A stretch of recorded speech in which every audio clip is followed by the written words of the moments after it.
Welcome back once again to another edition of Christopher's Kitchen. A favorite of a number of folks is French onion soup, and that is our recipe of the day. That's it, French onion soup. Classic's been around forever. Some of our favorites, some great restaurants here in town have made it for years. But I'll just show you a nice way to do it. One thing that is important is the cut of the onion also. This is our classic slice, okay? So we cut both ends off. Take the skin off, like that.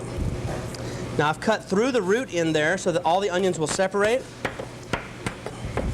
And then this is a classic onions. This is what we call sliced onions. And I like them as thin as possible. Some people like to do thick chunks, but I cook them thin so that they caramelize faster because the caramelization takes the longest. Now we have our onion slices, about 4 onions sliced. I'm gonna put our butter.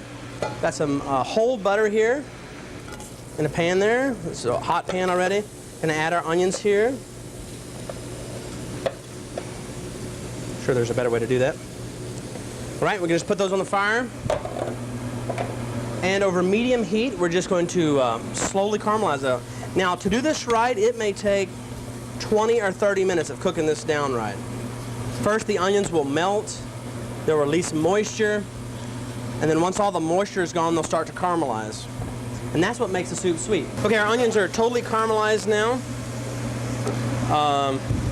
No black, just brown. We've got to add our beef broth now. Okay. Now, of course, we made this, but it's not going to be that bad if you could buy beef broth if you wanted to. But so this is nice and rich. And at this time, I'm going to go ahead and add a little bit of our Shiner Bock beer. Let the alcohol cook out of that. And of course, going to add a little bit of sherry in there. Let the alcohol cook out of that so we have just a good flavor. And at this time, I'm going to add a little bit of our thyme also. Just a little bit of fresh chopped thyme. Bring that to the boil and just cook out the alcohol a little bit. Now we have our caramelized onions and beef broth and thyme and beer in here. I've seasoned it with a little salt and pepper too. Now on this soup, you want to fill it almost all the way to the rim because you want those croutons floating on top because you really want that cheese to melt over the side. Okay, so now I've got some nice buttered toast rounds here that I'm going to float right on top. This is the favorite part. And I've got a couple of pieces, that might come over a little bit. A couple of pieces of Gruyere cheese, and I'm just going to let that melt over the top under our broiler. And we're just going to let that melt down till that cheese gets nice and bubbly brown, right? That's the best part, Mike, the cheese on the side. All right, we've got a nice golden brown crust to that French onion soup, just the way Mike likes it. Now this is very hot, so you can let that sit a while. That soup was still hot when we put it in there. Garnish that with a little parsley. A lot of people would use Parmesan cheese also. And Mike, let's taste it.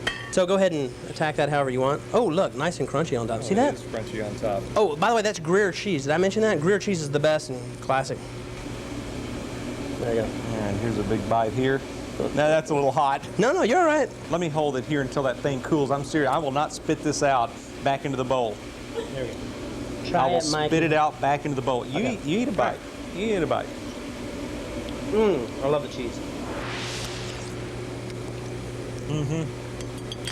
Good cheese, great beef broth. Oh yeah, great combination. And you see, there's a sweetness there, and that comes from caramelizing the onions. You don't get that any other way unless you do that step right. If you burn the onions, you get a bitter flavor. Explain the cheese very briefly.